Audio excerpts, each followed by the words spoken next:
Captain's Log, Stardate 5470. The Enterprise is on routine patrol on the outer fringes of Federation territory, facing the intergalactic Gulf. We are preparing to terminate the patrol. Nothing unusual has been encountered. Log concluded. A Mirror for Futility was the 7th of 11 the original series stories produced by Peter Pan Records. It was initially released in 1975 as an audio production along with 3 other stories. It was subsequently released along with a 7-page comic book. This was the last of 7 stories set during Captain James T. Kirk's first 5-year mission aboard the USS Enterprise, and the 4th of 6 with an associated comic book. In this story, the Enterprise encounters 2 ancient warships. Without further ado, from 1975, Star Trek, A Mirror for Futility. Captain's Log, Stardate 5470.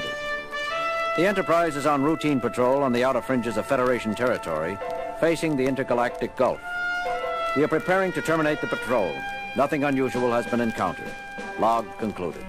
Captain? What is it, Mr. Sulu? I'm picking up all kinds of powerful radiation at extreme detector range. What kind of radiations, Lieutenant? I don't know, sir. Some of it's identifiable, and the rest resembles nothing I've ever seen before in my readouts. Check them yourself. Lieutenant Sulu is quite correct, Captain.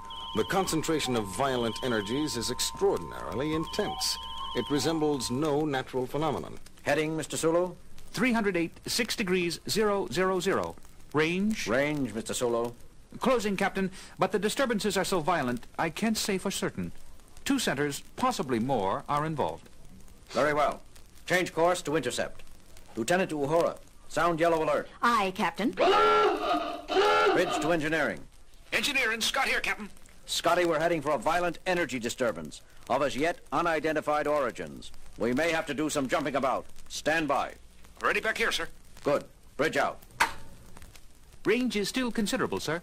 Full power on the long-range sensors, Mr. Sulu. Wide screen if possible. Working on it, sir. We're getting something. What the? Most remarkable. What is it? I've never seen a ship like that before. Or of that size. What have you got, Mr. Spock? There are 2 ships, Captain. They are apparently engaged in combat with one another, employing numerous weapons I cannot begin to describe. The forces involved? Each ship is putting out more destructive energy than 100 ships the class of the Enterprise. Yet both ships, while badly scarred, appeared to be intact. Each is at least 60 times our mass. Captain? Yes, Uhura. Sir, both ships are broadcasting on several frequencies. I can't decipher what they're saying. The universal translator doesn't recognize either language. The words are apparently directed at each other. Put it on the speakers, Lieutenant. Yes, sir.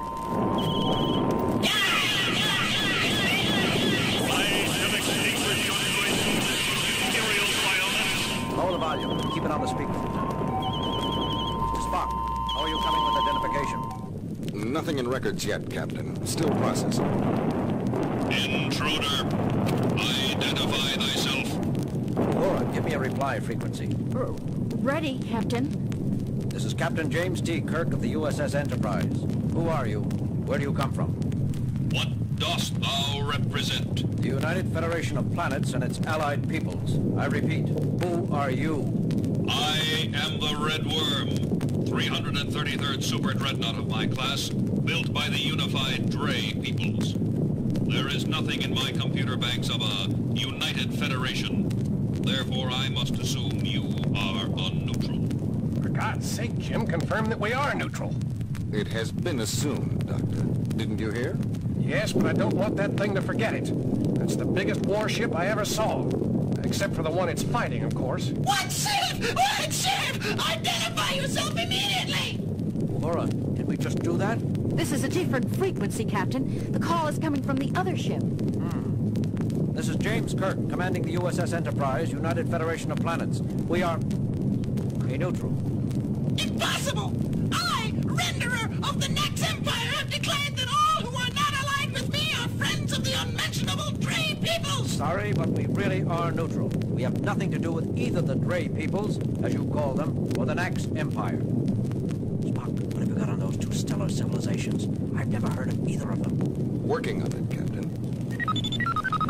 You must listen to me, or you'll be... I call on you to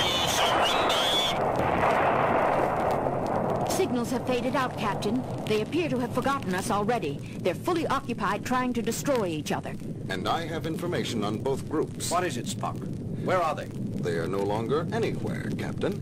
According to mythological records, both races have been extinct in our galaxy for over 150,000 years. And know thou that I shall fight for another 150,000 or 150 million until the last remaining vestige of the blasphemous Nax are eliminated from existence. Where are your officers? Who am I speaking to? Which member of the crew? Crew? Officers? We of the Nax carry on for our builders and masters! No less we of the Dre, infidel. What do you make of that, Mr. Spock?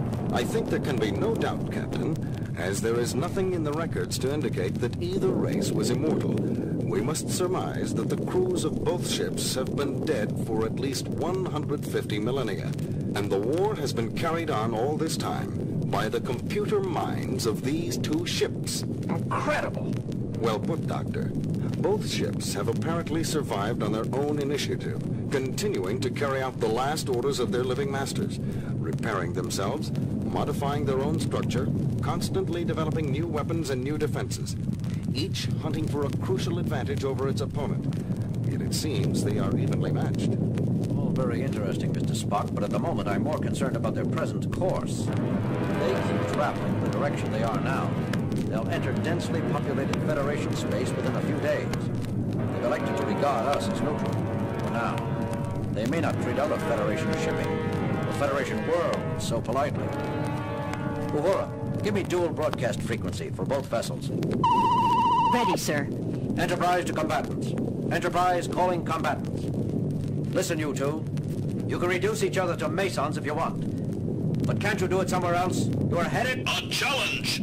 You would dispute my position? No, forget what I said. Spock, what are we going to do?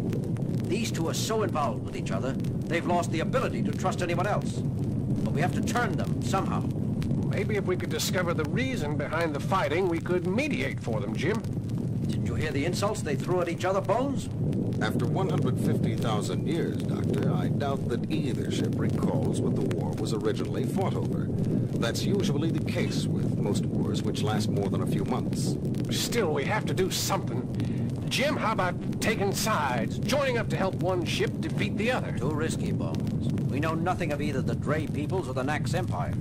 I can't opt for one side blind. Besides, I doubt that the Enterprise would make one bit of difference for either side, considering the kind of energy weapons they're using. I doubt that our phasers and photon torpedoes could so much as irritate either vessel. And it could get the Enterprise blown clear to the Magellanic Clouds. Just the Enterprise, maybe. But suppose we convince them we can call on several thousand ships the size of the Enterprise. A thought, Doctor. Except that we cannot call on several thousand ships. We cannot even call immediately on 3 or 4. True, Spock. But they don't know that. It's worth a try, Bones. Uhura, sound red alert. To the red worm of the Dre peoples. Unless you change your course, you will soon be set upon by thousands of warships of the United Federation of Peoples and will be destroyed. And Renderer of the Nax Empire. Unless you break off and disengage from this sector, 10,000 cruisers of the UFP will appear to volatilize the last remnant of your empire. Sacrilegious interloper! Enemy of its Imperial Majesty, I have been deceived! Captain, both ships are changing course. Mr. Sulu, emergency overdrive, warp 8. That was close, Captain. They both fired at our former position. With their minor batteries, I might add. However, they regard the threat seriously, it seems. Both vessels are currently in pursuit. Sulu? They're not closing, Captain. They're still too busy fighting each other, but we're not pulling away from them either. Good. I don't want to lose them. Yet. Kirk here. Go ahead, Mr. Scott. Captain, how long are we going to run at warp 8? We've got full deflector shields up too. We can't maintain this kind of shielding and this speed for too long. I know, Scotty. Hang together down there a while longer yet. We'll do what we can, Captain. Scott out. Well, Bones, we got them to change their course. They're headed away from Federation-inhabited worlds now. That still leaves the problem of convincing them to leave us alone. Well, I don't know what to suggest, Jim. I didn't get that far. Great. Mr. Spock? I don't know what to suggest either, Captain. At this point, the crucial issue appears to be whether or not... A trick! I see through you now. There is no such thing as a united federation of planets. It was a low ploy of you, blasphemer, to attempt to fool me into assuming a weaker tactical position. You are quick, evil monster! Did you truly think to trick me, with such a feeble lie? This United Federation, this tiny fabrication masquerading as an inhabited ship, is but a decoy, manufactured in your own perverted factories. You will pay for that. Die, social misfit! I shall extinguish your noisomeness, imperial vileness. They're slowing, Captain. We're pulling clear of them. Course, Mr. Sulu. Unchanged. They're still headed full speed away from Federation space. Well, what do you think of that? Did you hear, Jim? They've decided that the Enterprise is a trick. The Red Worm thinks we're a trick of the Renderer, and the Renderer believes we're a decoy cooked up by the Red Worm. Each computer has been battling the other for so long they can no longer trust anything. It is so in all extended wars. Truth is the first casualty, and the last wound to heal. Mr. Sulu, set in a course for Starbase 14. Aye, sir. Detectors report both ships still heading out toward the galactic rim. And according to sensors, still fighting with each other as heavily as ever. It is sad, Captain. All that knowledge, all that power, devoted to continuing a war whose cause has long since been forgotten. What a waste. Sulu, reduce speed to warp factor 5. There's one thing that bothers me, though, Captain. What's that, Lieutenant? What happens if one ship, either the Red Worm or the Renderer, finally does win? Won't it start hunting for someone else to fight? We threatened them both in the name of the Federation. Won't the winner come looking for us? I wouldn't worry, Lieutenant Uhura. Both vessels have been in a state of constant warfare for 150,000 of our years, without either side gaining a lethal advantage. I think it's safe to say that they will continue to remain evenly matched for another 150,000 years. Let's hope so, Mr. Spock. Let's hope so.